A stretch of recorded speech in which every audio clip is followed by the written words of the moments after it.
په هیواد کې د ډاډمن امنیت له ټینګښت سره د بیلابیلو ولایتونو خلک د کوچني اختر مراسم په پوره ډاډ او خوښیو سره ونمانځل. دا د میدان وردګ ولایت د چک ولسوالي ده چې له کابل ښار څخه په 15 کیلومترۍ کې پرته سیمه ده. ډیری خلک په کرنه او مالدارۍ بوخت دي. په دغه سیمه کې د مڼو او نورو موسمي میوو سمسور او شنه باغونه شتون لري چې د خلکو ډیری اقتصادي اړتیاوې له همدې لارو پوره کیږي. د میدان وردګ ولایت د چک ولسوالۍ اوسیدونکي وایي چې د تیرو جګړو پر مهال یې ژوند له سختو کړاوونو ډک و او په ارامه توګه یې د اختر خوښۍ نشوای نمانځلی. د دغه سیمې اوسیدونکي وایي چې په وروستیو کلونو کې چې په هیواد کې سرتاسري امن ټینګ شوی دی نو دوی هم په خوښۍ سره او په ارامه توګه د اختر خوښۍ نمانځي.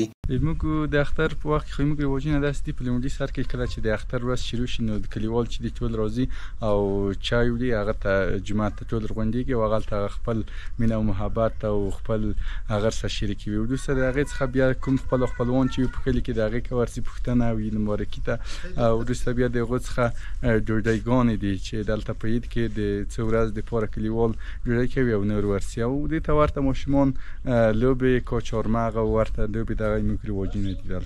دلته خو مختلف رواجونه دي. اختر کې د اختر لومړی سهار موږ ټول کورونه راځي او جومات ته چای راوړي او په ګډه سره هغلته د سهار چای هغلته څښو. وروسته بیا د خپلوانو کورونو ته ځو د مبارکۍ لپاره.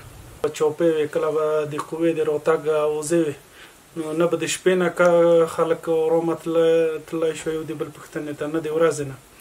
وروسته چې کله د الحمدلله د شهیدانو د قربانۍ په برکت باندې اسلامي امارت حاکم شو، اوس الحمدلله د اکثرا د خپل وطن کوم کسان چې د ځای نه د جنګو د لاسه مهاجر شوي و نورو ولایتو ته تللي و هغه خو راځي او راغلي دي خپلو سیمو ته.